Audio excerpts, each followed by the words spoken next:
Jadi makanan yang halal itu berpengaruh yang luar biasa. Kenapa koruptor duitnya banyak, rumahnya besar, mobilnya mewah, anak 3, yang pertama narkoba, yang ketiga ganja, LGBT, error semua. Disitulah keadilan Allah SWT. Loh, kok Ustadz ngomong laknat kok jadi adil? Orang yang susah payah, pergi pagi pulang petang, peras keringat, banting tulang, tunggang langgang, lintang pukang. Kepala jadi kaki, kaki jadi kepala. Susah mencari yang halal, tapi anaknya jadi semua. Tiba-tiba ada orang yang makan haram, korupsi, nepotisme, tiba-tiba anaknya jadi juga. Betapa tidak adilnya Tuhan. Tukang gali kabel optik, berangkat kita jam 7 pagi, dia sudah menggali. Berangkat kita pulang jam 7 sore, dia masih menggali. Pas gajian uangnya dimakan mandor. Mohon maaf mandornya tersebut. Tapi dengan duit yang secukupnya itu dia biayai, anaknya berhasil semua. Seorang cleaning service dari Bangladesh 15 tahun jadi cleaning service di Malaysia, anaknya jadi dokter, jadi polisi, jadi tentara. Halal. Orang yang makan haram, duit haram, dikasih anak makan haram. Kenapa anak ini nggak pernah berpikir yang baik? Karena berawal dari darah. Semangkok mie ayam. Nggak usah mie ayam lah Pak Ustadz, bakso. Bakso dengan mie ayam. Saya nggak bisa ngunyah Pak Ustadz bubur ayam. Bubur ayam campur mie ayam dan bakso. Satu piring. Tapi berasal dari duit yang haram. Berubah menjadi setetes darah, masuk ke jantung, dari jantung naik ke otak, otaknya dapat duit haram. Ngomong kita sama dia 5 menit, menit pertama aja yang halal, masuk menit kedua masuk haram. Kenapa? Faktor makanan. Makanya dalam Al-Quran, kulu makanlah min thayyibat, yang baik-baik.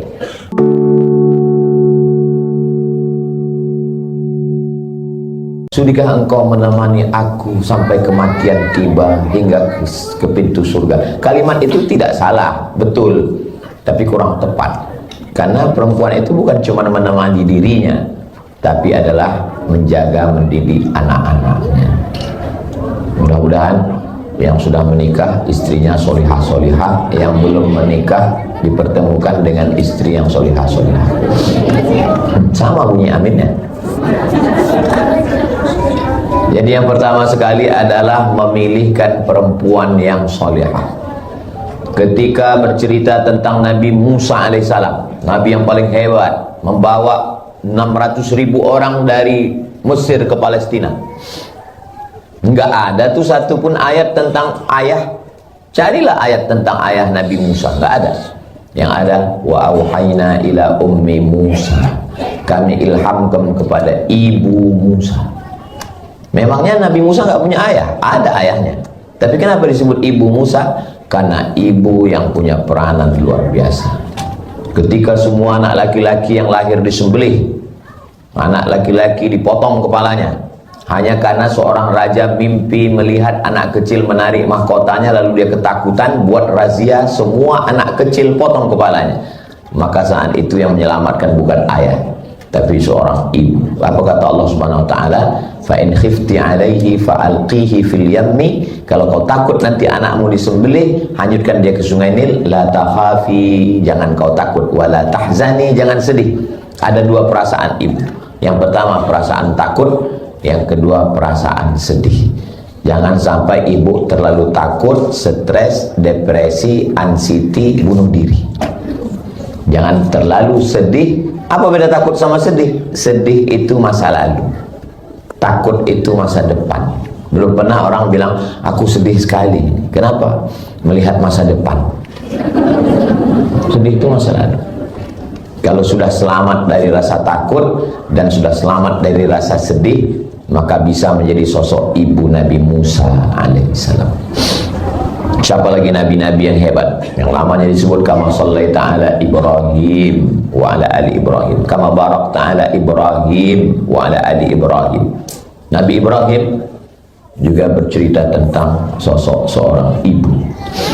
Ibunya Nabi Ibrahim namanya Umailah, ayahnya pembuat berhala, namanya wa idh qala Ibrahimu li abihi Azara, Azar bapaknya. Azar pembuat berhala. Semua berhala-berhala yang ada di zaman Nabi Ibrahim itu tertulis di tengkuknya, made in Azar. Bayangkan itu. Tapi lahir seorang anak luar biasa, Ibrahim alaihissalam.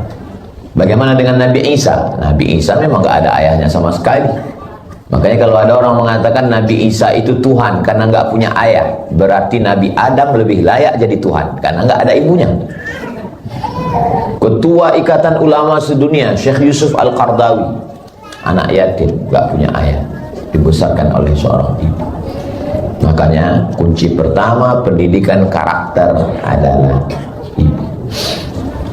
Pagi bapak sudah pergi, apalagi di kota besar, Jabodetabek, Jakarta, Depok, Bogor, Tangerang, Bekasi. Anaknya bangun, bapaknya sudah pergi. Anaknya tidur, bapaknya belum pulang. Namanya Pak Toib.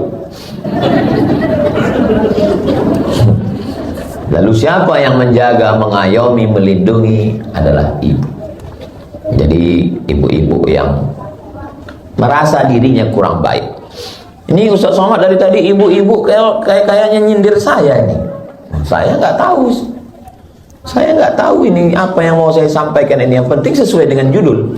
Makanya kalau dengar tausiah Ustaz Somad itu kuncinya satu aja, jangan tersinggung. Jangan seolah-olah Ustaz ngomong ini kayaknya baru dapat bocoran ini. Enggak ada, saya ngomong sesuai apa yang ditulis tema itu saya sampaikan. Makanya kunci dengar tausiah Ustaz Somad itu satu, jangan tersinggung. Beberapa jamaah tersinggung, pulang meninggal.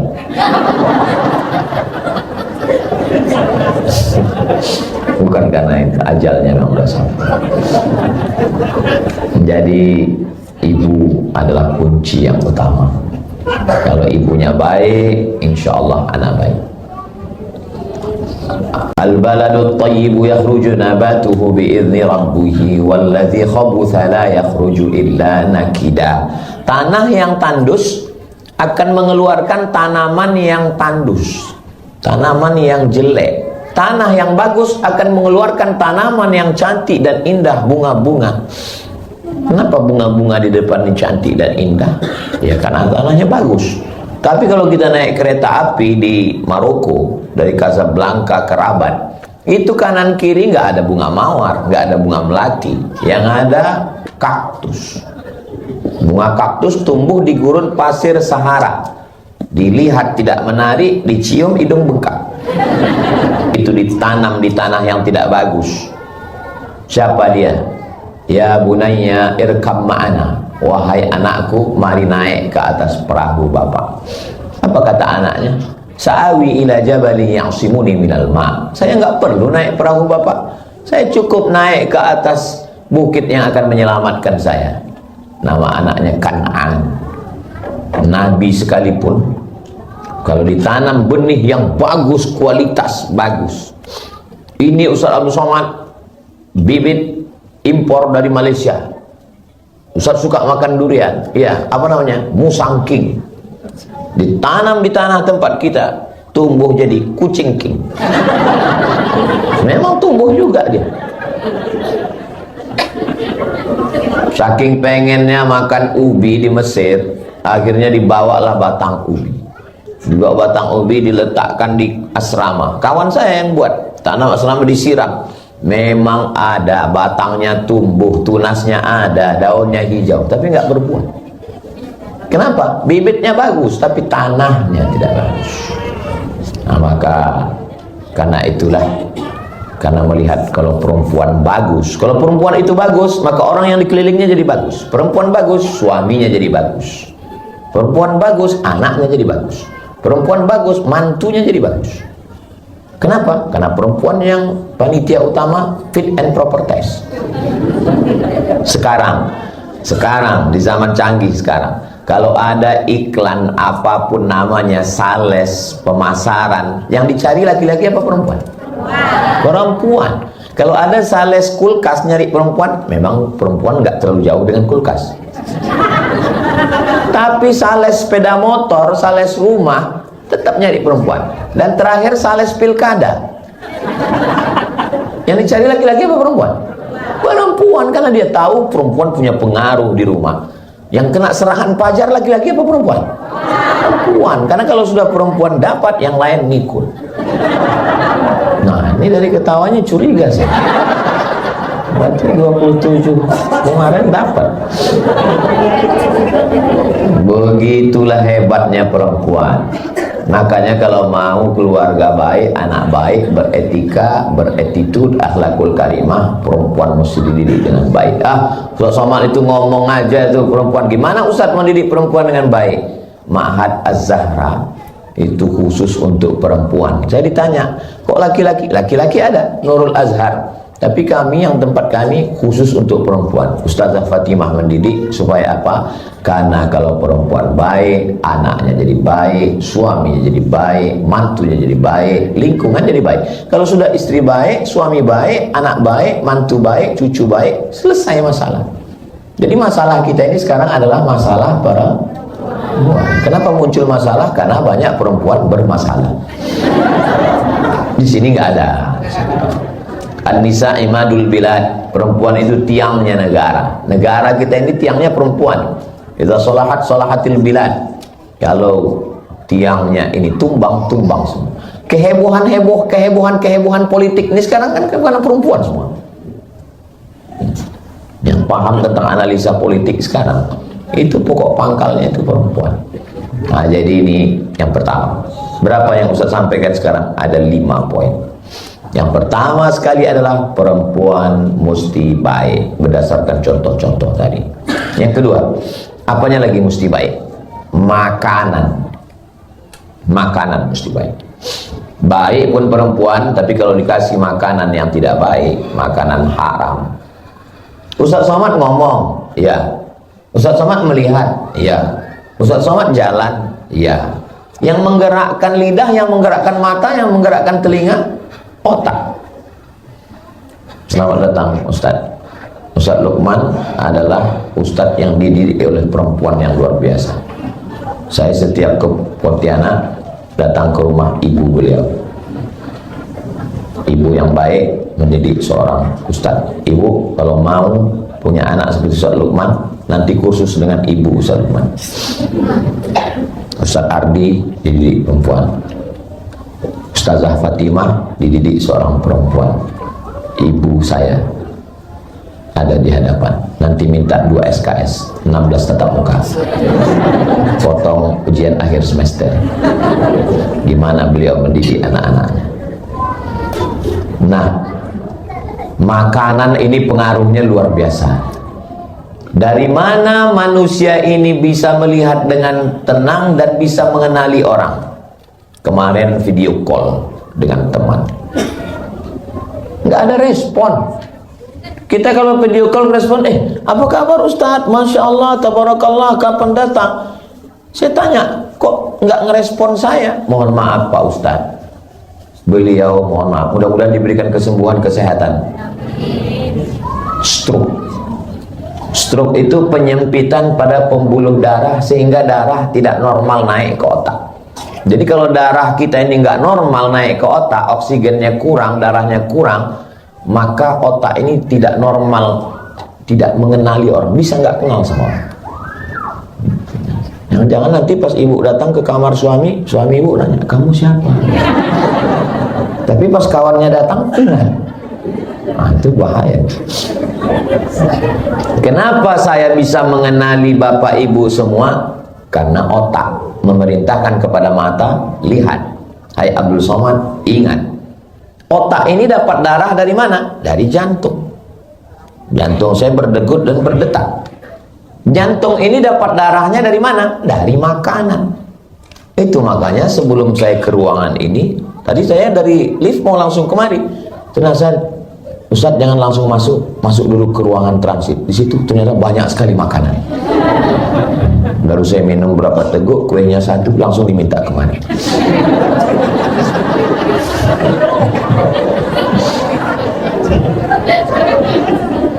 Jadi makanan yang halal itu berpengaruh yang luar biasa. Kenapa koruptor? Duitnya banyak, rumahnya besar, mobilnya mewah, anak 3. Yang pertama narkoba, yang ketiga ganja, LGBT, error semua. Disitulah keadilan Allah SWT. Loh, kok Ustaz ngomong laknat kok jadi adil? Orang yang susah payah, pergi pagi pulang petang, peras keringat, banting tulang, tunggang langgang, lintang pukang. Kepala jadi kaki, kaki jadi kepala. Susah mencari yang halal, tapi anaknya jadi semua. Tiba-tiba ada orang yang makan haram, korupsi, nepotisme, tiba-tiba anaknya jadi juga. Betapa tidak adilnya Tuhan. Tukang gali kabel optik, berangkat kita jam 7 pagi, dia sudah menggali. Berangkat kita pulang jam 7 sore, dia masih menggali. Pas gajian uangnya dimakan mandor. Mohon maaf mandornya terus. Tapi dengan duit yang secukupnya itu dia biayai, anaknya berhasil semua. Seorang cleaning service dari Bangladesh, 15 tahun jadi cleaning service di Malaysia, anaknya jadi dokter, jadi polisi, jadi tentara. Halal. Orang yang makan haram, duit haram, dikasih anak makan haram. Kenapa anak ini nggak pernah berpikir yang baik? Karena berawal dari darah. Semangkok mie ayam. Nggak usah mie ayam lah Pak Ustadz, bakso. Bakso dengan mie ayam. Saya nggak bisa ngunyah Pak Ustadz bubur ayam. Bubur ayam campur mie ayam dan bakso. Satu piring. Tapi berasal dari duit yang haram. Berubah menjadi setetes darah, masuk ke jantung. Dari jantung naik ke otak. Otaknya dapat duit haram. Ngomong kita sama dia 5 menit, menit pertama aja yang halal. Masuk menit kedua, masuk haram. Kenapa? Faktor makanan. Makanya dalam Al-Quran, kulu makanlah min thayyibat, yang baik-baik. Ya memang iklan itu masuknya setelah setengah jam.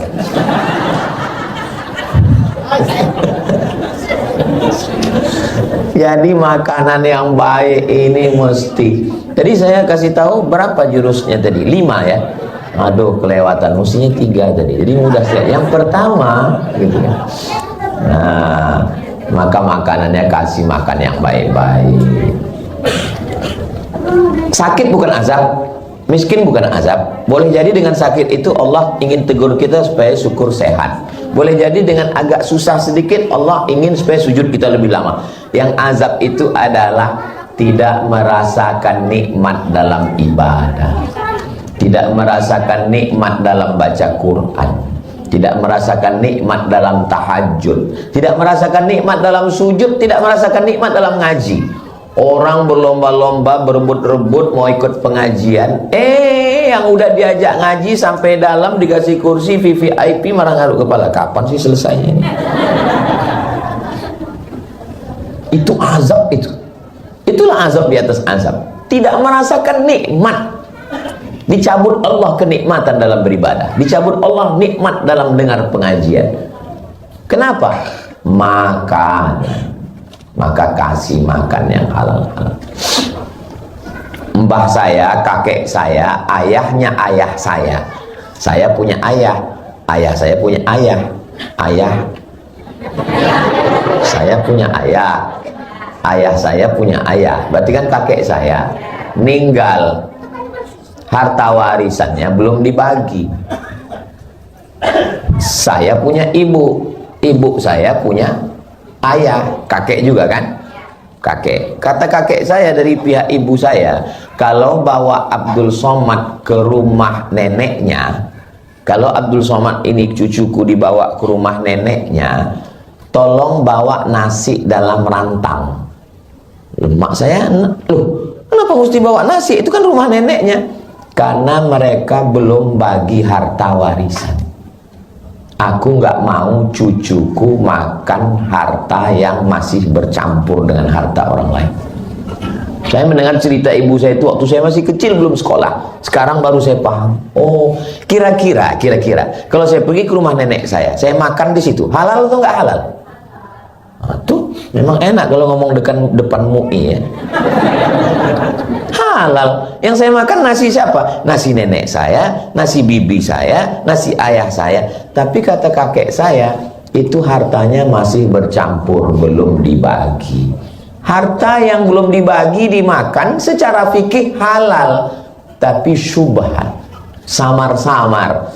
Iya kalau semuanya izin. Sama seperti kita makan daging kurban pagi habis dipotong. Habis potong daging kurban sapi, kambing, kerbau banyak. Tiba-tiba ibu datang ambil 5 kilo. Habis itu cincang, potong, masak sup. Yummy. Itu yang dimakan daging punya siapa? Kan belum dibagi. Wah, panitia kurban gawat juga ini. Terus gimana cara menghalalkannya Pak Ustadz? Cara menghalalkannya, pemilik sapi nomor 1, Bapak Insinyur, Bapak Doktorandus, Bapak Jenderal, Bapak Kiai, mohon maaf ya Pak, kami minta 5 kilo jatah Bapak di sapi nomor 1, boleh? Kata yang 6 orang, boleh. Ada yang 1 bilang, saya agak berat, ya ambil aja golok. Boleh ya Pak ya?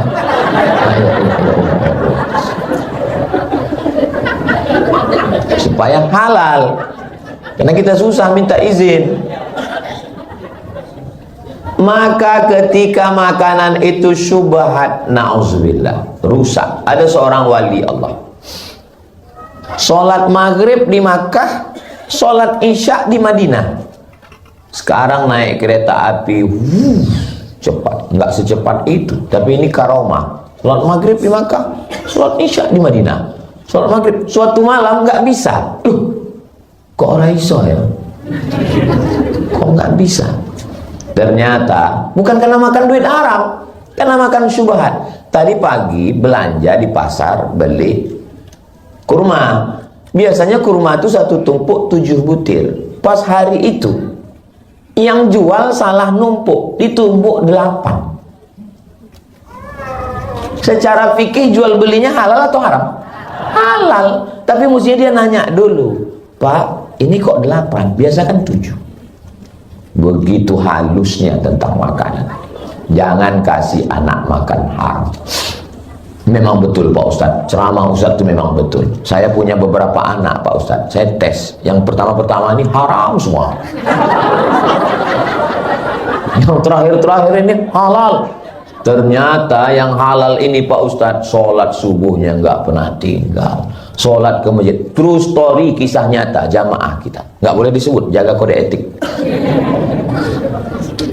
Pengaruh makanan terhadap anak itu luar biasa. Ada bendanya yang haram, tapi bukan masalah bendanya yang haram. Datang dari mana? Saya minum air. Air ini halal atau haram? Halal. Tapi air ini bisa jadi haram karena sumber membelinya haram. Saya kalau diundang ceramah di bank konvensional, setiap saya diundang di bank, apa itu Ustaz Somad itu? Halal, halal, halal. Setiap diundang ceramah di bank konvensional, dia datang terus. Memang saya datang untuk ceramah ini. Saya cuma mau nyampaikan, kalian yang di bank konvensional makan haram. Makanya saya setiap diundang di bank konvensional, pasti nggak diundang lagi. Haram. Dikasih minum, nggak saya minum. Dikasih kue, nggak saya makan. Dikasih nasi kotak, saya bawa pulang. Di lampu merah saya kasih ke fakir miskin. Dikasih duit, saya ambil. Saya serahkan ke yayasan tabung wakaf umat. Karena duit haram. Bapak mana tahu nabung di bank konvensional 1 triliun dapat bunganya 1 miliar, itu jangan diambil. Jangan kasih ke istri. Kasih ke lembaga yang dinikmati orang banyak, masoleh ammah. Tapi kalau mau ngasih ke ustadz, ke kiai, ke tuan guru, bawa aja, kasih aja. Jangan ngomong kasih aja langsung. Jangan ngomong begini Pak Kiai, ini ada beberapa uang haram.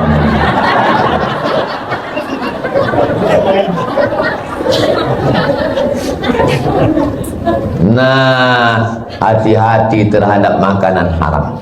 Ada seorang perempuan, dia menenun kain, tapi di rumahnya nggak ada lampu, maka dia menenun kain. Kapan dia menenun kain? Ketika tentara lagi lewat. Tentara kan bawa lampu. Pas tentara lagi lewat, dia menenun kain. Pas tentara lagi nggak lewat, dia berhenti. Pas tentara lagi lewat, dia menenun kain. Pas tentara lagi nggak lewat, dia berhenti. Akhirnya kainnya siap. Pertanyaannya, apakah boleh kain ini dijual dan uangnya dimakan? Datang perempuan ini bertanya kepada Imam Ahmad bin Hanbal. Imam Hanbali, imam yang keempat. Pertama Hanafi, nomor 2 Maliki, nomor 3 Syafi'i, nomor 4 Hanbali. Wahai Imam Hanbali, ya, saya kan kerja nenon kain, ya, tapi saya nggak punya lampu di rumah. Kalau siang saya kerja ngurus anak, malam waktu kosong saya nenon kain. Terus kamu nenon kainnya gimana? Pas tentara lewat bawa lampu, saya nenon. Pas lagi gelap saya berhenti. Pas tentara lewat, halal nggak kain ini saya jual? Nangis Imam Ahmad bin Hanbal. Masih ada hari gini orang yang menjaga diri dari yang subhan. Kamu ini siapa? Kata perempuan itu menjawab, saya adiknya dari seorang laki-laki bernama Bishri Al-Hafi. Bishri Al-Hafi salah seorang wali Allah yang taubat, menjaga diri dari syubhat. Apa kata Imam Ahmad bin Hanbal? Ternyata dari rumah Bishri Al-Hafi masih lahir seorang perempuan yang menjaga anaknya tidak mau makan haram. Kalau secara fikih saya ditanya, Ustaz Somad, bolehkah menjual kain ini? Boleh. Emangnya kalau pakai lampu tentara itu tentaranya rugi? Enggak kan? Tentara pakai obor nih lewat. Terus apa perlu kita minta izin? Pak tentara, saya izin ya pakai terangnya dikit ya. Kan enggak. Tapi sampai sehalus itu takutnya makan haram. Jadi kalau ibu mau anak-anak kita baik, kita jaga jangan sampai makan haram. Alhamdulillah Pak Ustaz, saya kalau masak itu untuk anak-anak saya semua halal, untuk suami saya aja yang haram. Karena yang anak saya kan ini, suami saya kan anak mertua saya. Kalau ibu kasih makan anak ibu halal, maka yang mudah menjaganya dua. Yang pertama ibu, yang kedua mantu ibu. Tapi kalau ibu kasih anak ibu makan haram, dua perempuan menderita. Yang pertama ibu, yang kedua mantu ibu. Bayangkan calon-calon perempuan yang menderita itu. Betul kata Pak Ustadz, suami saya ini pun luar biasa Pak Ustadz, jangan-jangan dia makan haram dulu. Saudara yang dimuliakan Allah Subhanahu wa Ta'ala, pertama perempuan, yang kedua makanan halal, yang ketiga maka bapaknya memberi tauladan contoh. Saya berangkat dari Riau habis sholat subuh. Habis sholat subuh sampai di kisaran Sumatera Utara azan maghrib 12 jam. Masuk ke kamar hotel, datang Sami anak saya mau minta kerupuk yang ada di pojok kamar. Pojok kamar hotel kan ada kerupuk. Kerupuk. Karena saya capek mau ke toilet, saya ambil kerupuk dekat nih, saya lempar dikit. Lempar. Kecuali jauh gitu, dekat, lempar dikit. Terus bilang, kasih ke Uma. Dia ngasih ke Uma, dilemparnya juga. Apa kata Ustazah Fatimah? Anak mengikut bapaknya. Karena saya mau ke toilet, enggak payah jalan dikit, dia saya lempar dikit aja. Dia pun mengasih ke Uma, dia lempar juga. Begitulah anak itu merekam apa yang kita lakukan. Jadi nggak bisa kita melarang, jangan main handphone, jangan main handphone. Dia merekam, dia lihat. Nah, dia main. Pas kita bilang, dia akan balik. Nanti kalau dia udah pandai ngomong, dia akan nanya, Bapak kok main handphone? Bapak sudah dewasa. Nggak bisa. Makanya Bapak kalau mau main handphone di toilet. Karena mereka akan melihat apa yang kita lakukan, apa yang kita kerjakan, apa yang mereka lihat. Daya rekamnya amat sangat kuat. Begitulah merekam orang tua. Jangan sampai anak kehilangan sosok laki-laki dalam hidupnya. Ibunya perempuan, kakaknya perempuan, temannya perempuan.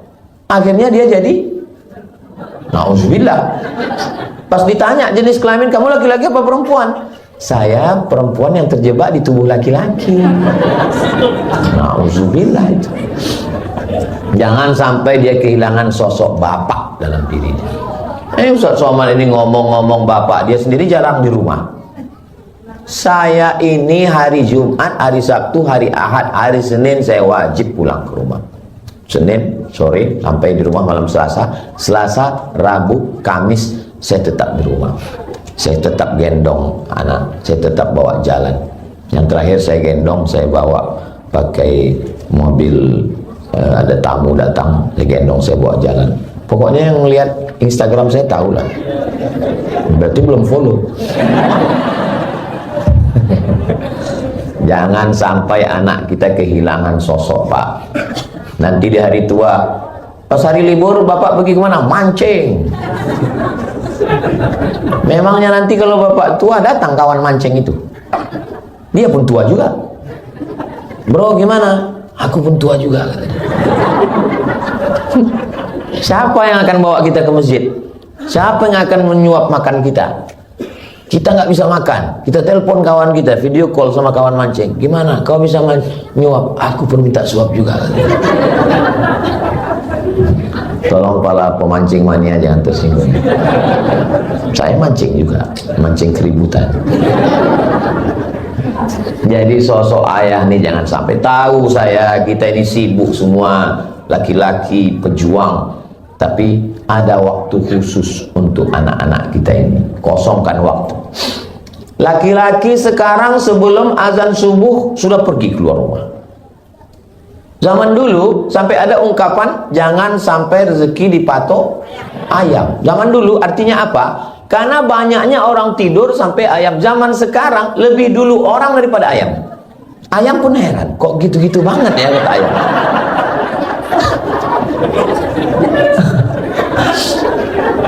Kalau kita lihat orang zaman dulu ya, orang zaman dulu bangun pagi sempat ke masjid sholat berjamaah, pulang ke rumah sarapan, habis sarapan bawa sapi pergi membajak sawah, nanti zuhur makan sama anak istrinya di pondok di tengah sawah, nanti sebelum asar sudah pulang, asar di rumah, maghrib di rumah, isya di rumah, bawa anak ke surau langgar musola ngajar ngaji. Sekarang sebelum azan subuh sudah pergi, subuh ketinggalan macet, zuhur meeting, sore asar masih lagi lanjut, apalagi akhir tahun macam-macam program, maghrib macet, isya lelah, berhari-hari, hari jadi pekan, pekan jadi bulan, bulan jadi tahun, akhirnya pensiun. Berapa kita sudah kehilangan kesempatan. Apa sebetulnya yang mau dicari? Orang zaman dulu sempat bersosialisasi dengan tetangga, masih sempat melihara burung perkutut, masih sempat ngasih ikan di kolam, masih bersosialisasi dengan jamaah masjid. Ke masjid nggak pernah, ketemu keluarga nggak pernah, punya duit banyak pun nggak pernah sempat dimakan. Begitu mau dimakan, mau makan kolak, diabetes.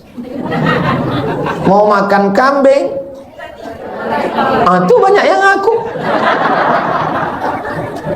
Mau makan emping melinjo, asam urat. Ujung-ujungnya pergi ke rumah sakit, datang dokter spesialis, pegang, kata dokter, Bapak ini terlalu sibuk cari makan sampai nggak sempat. Akhirnya duit yang dicari itu untuk siapa? Untuk dokter spesialis. Selamat Bapak Ibu dokter. Maka jangan sampai kehilangan momen Bapak. Jangan sampai kehilangan. Nangis ibu-ibu karena anaknya lebih mau curhat sama pacarnya. Kok bisa? Kalian kemana aja selama ini?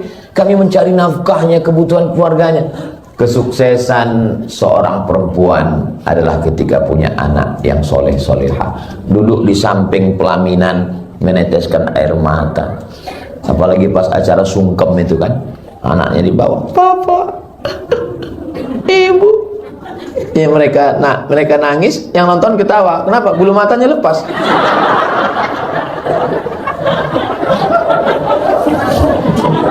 Makanya kalau mau nangis, lihat-lihat dulu, pakai lem Alteco.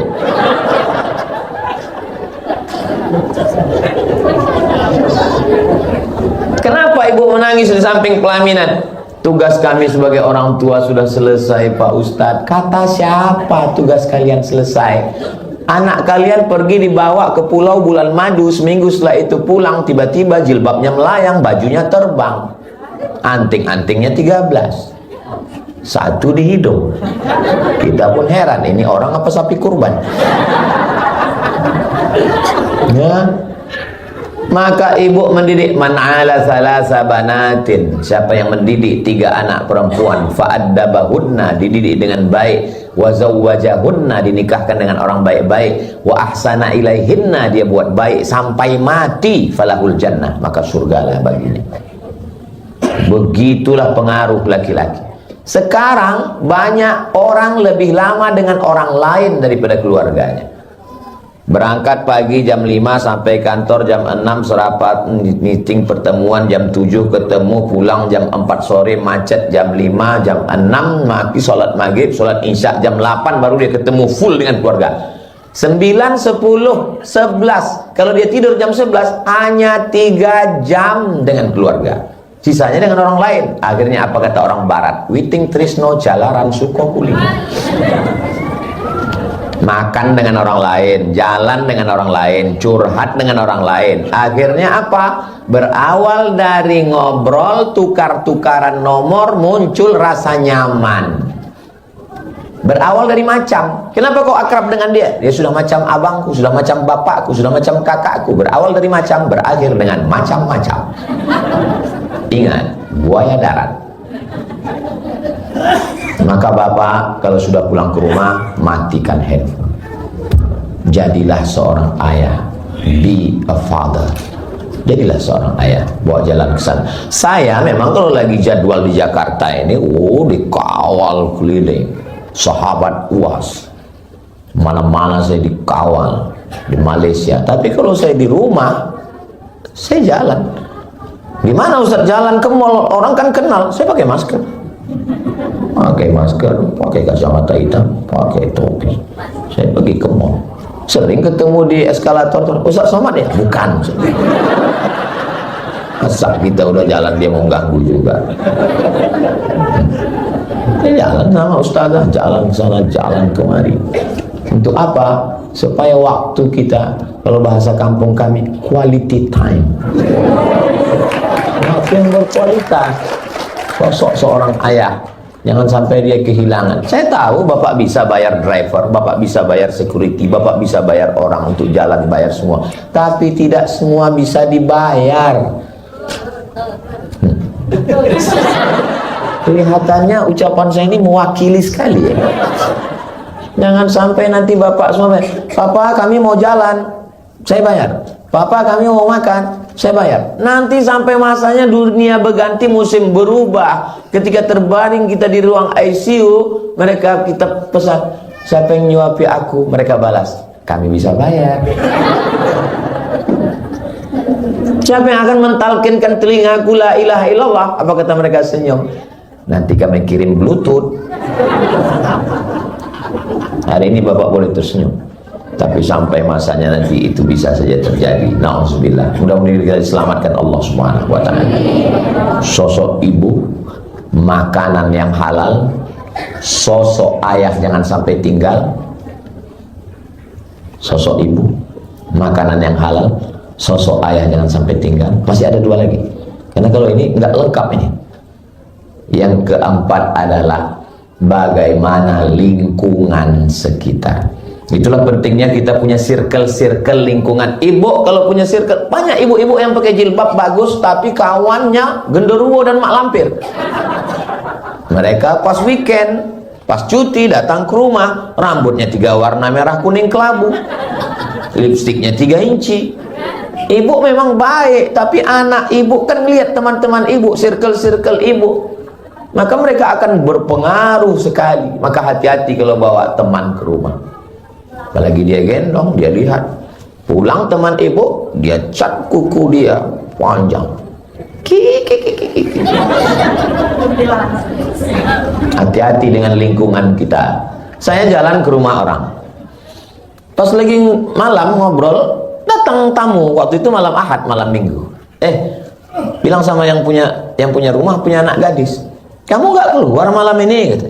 Enggak tante, saya di rumah aja, anaknya perempuan. Apa kata tamunya? Hari gini nggak punya pacar, apa kata dunia? Dalam hati saya, ini orang apa setan? Anak perempuan malam Ahad di rumah, itulah perempuan yang bagus. Wa qarna fi buyutikunna. Perempuan mesti di rumah. Dia malah ngompori. Alladzi waswisu fi sudurin nas minal jinnati. Kalau yang ngompori ini jin, misalnya yang berbisik ini jin, hari gini nggak punya pacar. Itu kita bacakan ayat kursinya. Ibu kerjanya apa? Guru. Guru aja begitu. Mudah-mudahan dia nonton acara ini. Guru aja begitu. Kalau ada anak perempuan nggak pacaran, kita besarkan hatinya, kita muliakan dia. Bukan kita kompori, kita setan yang sudah merusak pikiran anak-anak. Kita berteman dengan bapak, berteman dengan ibu. Saya belum pernah marah tausiah karena anak nangis, belum pernah. Carilah video saya di mana-mana. Karena saya melihat anak-anak ini adalah masa depan. Kalau masih di pengajian masih ada anak-anak nangis, berarti 30 tahun ke depan anak-anak masih baik. Kenapa? Karena emaknya ngaji. Saya tahu melihat dari wajah ibu udah mulai gelisah tadi. Saya nggak pernah marah. Paling-paling saya marah setelah pengajian. Yang terakhir, ibu, makanan, bapak, lingkungan, yang terakhir doa. Doa ini luar biasa. Nabi-nabi yang hebat aja doanya, Rabbi habli minas shalihin, Rabbi habli min ladunka dzurriyyatan thayyibah, Rabbana hab lana min azwajina wa dzurriyyatina qurrata a'yun waj'alna lil muttaqina imama. Nabi punya anak Sayyidatuna Fatimah, Sayyidatuna Fatimah punya anak Sayyidina Al-Hasan, Sayyidina Al-Husain, tetap dia doakan, wa'idzukum bi kalimatillahi tammati min kulli syaitanin wa hammahu min kulli ainin lamma. Ustaz Somad, ini anak saya, tolong kasih kurma tahnik Ustaz. Saya kasih kurma, saya doakan. Tolong doakan anak saya. Jangan jawab nggak tahu, doakan. Tapi saya nggak hafal doanya Pak Ustaz. Nggak usah kuat-kuat, pakai bahasa Indonesia.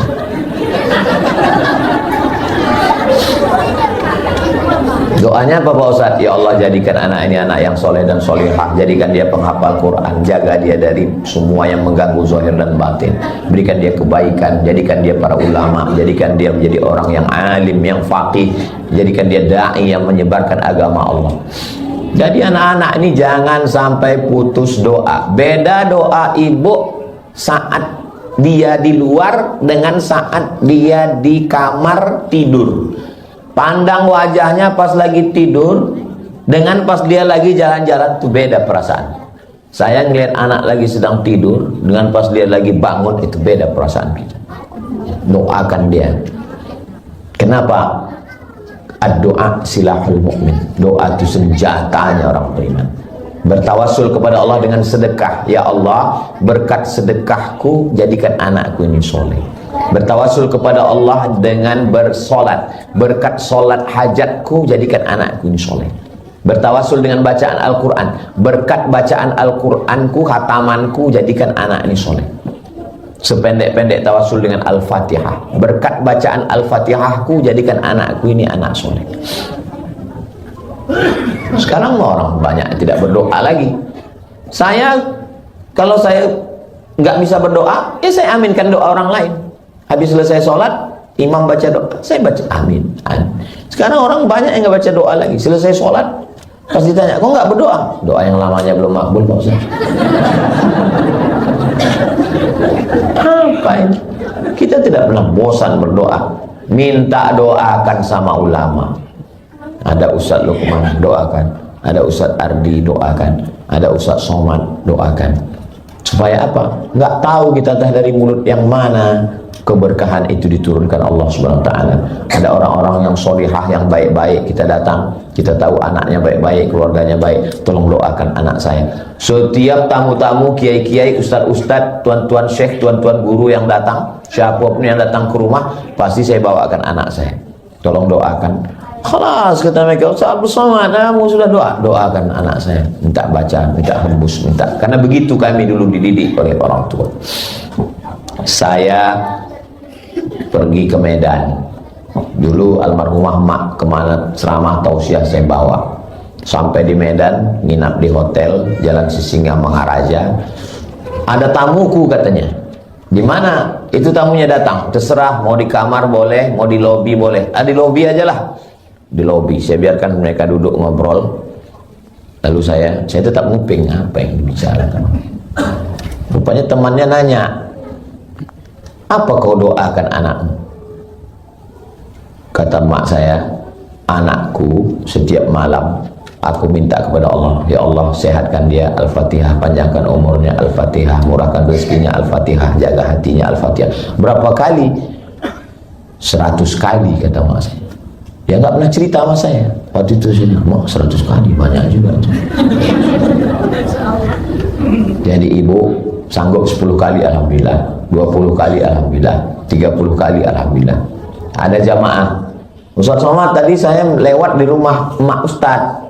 Oh, ibu tahu rumah emak saya? Ya selalu, karena dulu waktu Ustaz pergi-pergi saya selalu datang ke rumah. Terus saya pernah nanya dia, apa doa emak untuk anak emak?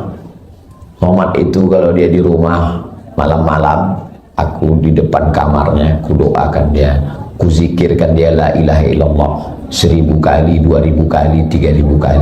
Saya tahunya setelah dia meninggal. Bukan dia ngomong saya pas lagi marah, kau sudah doakan 1000 kali, kenapa kau nggak pernah balas? Bukan, nggak pernah dia ngomong. Jadi maksud saya, ibu doakan saja sampai siapapun tak tahu, hanya ibu. Justru setelah ibu meninggal baru tahu dari mulut orang lain. Itu dalam. Ada juga kadang orang tua ini berdoa, dihidupkannya dulu streaming. Ya Allah. Saya kok belum ada yang like ya? Rupanya paket habis.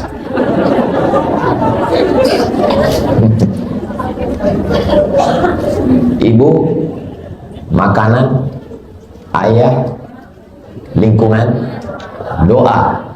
Insya Allah 5 ini kita amalkan. Nanti kalau pulang tanya, siapa yang menyampaikan tausiah dari Ustaz Somad? Apa saja yang dia sampaikan? Apa yang 5 itu? Aku pun gak ingat. Bisa ditonton ulang di channel Ustadz Abdul Somad Official dan OSB. Subscribe, like, share, and comment. Jadi saya mulai jam 4:05, sekarang sudah jam 5:05. Insya Allah saya tetap pada janji saya yang lama, mencerdaskan anak bangsa sampai hari kiamat. Tahniah untuk Ustadz Ardi, untuk Kak Ziah, beserta semua keluarga besar yang tak dapat saya sebutkan. Aku lu qauli hadza astaghfirullah li wa lakum. Wassalamualaikum warahmatullahi wabarakatuh.